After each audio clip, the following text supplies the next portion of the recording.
നമസ്കാരം. Part time ട്രേഡറിൻ്റെ എല്ലാ പ്രേക്ഷകർക്കും ഒരു പുതിയ ഇൻഫർമേറ്റീവ് വീഡിയോയിലേക്ക് ഒരിക്കൽ കൂടി സ്വാഗതം. അപ്പോൾ ഇന്നത്തെ വീഡിയോയിൽ കറണ്ട് സിനാരിയോയിൽ നമുക്ക് നിഫ്റ്റി 50-ലെ ടൈറ്റാൻ എന്ന സ്റ്റോക്ക് നല്ല വാല്യുവേഷനിലാണ് കിട്ടുന്നത്. അപ്പോൾ നമുക്ക് ലോങ് ടൈമിലേക്ക് ഒരു ഡിപ്പ് കണ്ടെത്തി സ്റ്റോക്കിൽ ഒരു ഇൻവെസ്റ്റ് ചെയ്യുന്നവരാണ്, SIP രീതിയിൽ മന്ത്ലിയിൽ കുറേശ്ശെ എമൗണ്ട് ഇട്ട് ഇൻവെസ്റ്റ് ചെയ്യുന്നവരാണെങ്കിൽ ഈ ഒരു സ്റ്റോക്കിൽ കറണ്ട് റീജിയൻ ഇതൊരു ബൈങ് സോണാണ്. അപ്പോൾ നമുക്ക് ഇവിടെയും ഒരു മന്ത്ലി ട്രെൻഡ് ലൈൻ ഞാൻ ഡ്രോ ചെയ്തിട്ടുണ്ട്. അപ്പോൾ ആ ഒരു ട്രെൻഡ് ലൈൻ ബേസ് ചെയ്തിട്ടാണ് ഇത് മൂവ് ചെയ്യുന്നത്. അപ്പോൾ ഒരുപക്ഷെ ഇനിയും ഈ ഒരു മൂവ്മെൻറ്റ് കിട്ടിയേക്കാം. അപ്പോൾ തീർച്ചയായിട്ടും ഇതൊരു ഓപ്പർച്യൂണിറ്റിയാണ്. നമുക്ക് ലോങ് ടൈമിലേക്ക് വേണമെങ്കിൽ കുറച്ച് സ്റ്റോക്ക് നമുക്ക് ആഡ് ചെയ്യാം.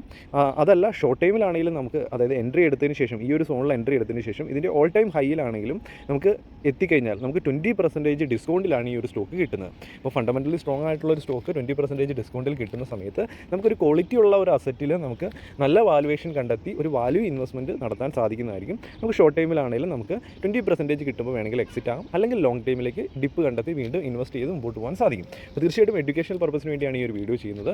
തീർച്ചയായിട്ടും നിങ്ങൾക്ക് ആർക്കെങ്കിലും ഇൻവെസ്റ്റ് ചെയ്യാൻ അല്ലെങ്കിൽ ട്രേഡ് ചെയ്യാനൊക്കെ ഒരു നല്ല പ്ലാറ്റ്ഫോംസാണ് സെറോദ, Angel One, അപ്സ്റ്റോക്സ്, ഇങ്ങനെയുള്ള ബ്രോക്കേഴ്സൊക്കെ. തീർച്ചയായിട്ടും അവരുടെ അക്കൗണ്ട് ഓപ്പൺ ആക്കാനുള്ള ലിങ്ക് വീഡിയോ ഡിസ്ക്രിപ്ഷനിലുണ്ട്. അവിടെ പോയി ചെക്ക് ചെയ്ത് ലിങ്ക് അക്കൗണ്ട് ഓപ്പൺ ആക്കാൻ സാധിക്കുന്നതായിരിക്കും. അക്കൗണ്ട് ഓപ്പണിംഗ് ഫീസും കാര്യങ്ങളൊക്കെ ഫ്രീ ആയിട്ട് നമുക്ക് അക്കൗണ്ട് ഓപ്പൺ ആക്കാൻ സാധിക്കുന്നതായിരിക്കും. അപ്പോൾ ഈ വീഡിയോ കണ്ട നിങ്ങൾക്ക് എല്ലാവർക്കും നന്ദി. ഒരു പുതിയൊരു വീഡിയോ ആയിട്ട് ഉടൻ കാണുന്നവരെ good bye and Jai Hind.